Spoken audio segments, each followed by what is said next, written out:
সাম্প্রতিক সময়ে আসামের বিভিন্ন জায়গায় উচ্ছেদ অভিযান চলছে।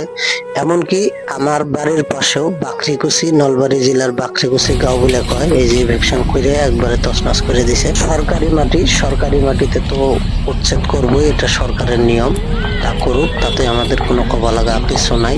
কিন্তু কথা হইলো যে সরকারি মাটিতে মানুষ যে বসবাস করে রয়েছে আজকে 20, 30, 40 বছর ধরে, এই মানুষগুলারে কোনো সংস্থাপন না দিয়ে, কোনো একটা ব্যবস্থাপনা না করে দিয়ে আসামের বিভিন্ন জায়গায় যে উচ্ছেদ অভিযান চালাইছে, মানুষের যে দুর্ভোগ, মানুষের যে পরিস্থিতি, পরিবেশ এরকম অবস্থা হয়ে রয়েছে, মানে রাস্তায় বইয়া রয়েছে, রাস্তায় মানে জীবন যাপন করতেছে না। তাকে কোনো একটা খাবার ব্যবস্থা আছে না, কোনো হওয়ার ব্যবস্থা আছে না, একটা তিরফল আছে, কোনো কিছু নাই। এই মানুষগুলার এইরকম পরিস্থিতি, এরকম পরিবেশ হয়েছে। কালকে রাতে আমি গেছিলাম মানুষগুলার দেখবার নিয়ে, একবারে খুবই মানে তারা রাস্তার দুপ দিয়ে একটু সমান জায়গা আছে, সেই জায়গা দিয়ে মানুষগুলা তিরফলটা নিয়ে থাকার ব্যবস্থা করতেছে। আমার সামনে যে ঘরটা, এই ঘরটা ছিল একটা PMAYG'র ঘর, মানে প্রধানমন্ত্রী আবাস যোজনার ঘর। এই ঘরটা মানে এনে দিছেন।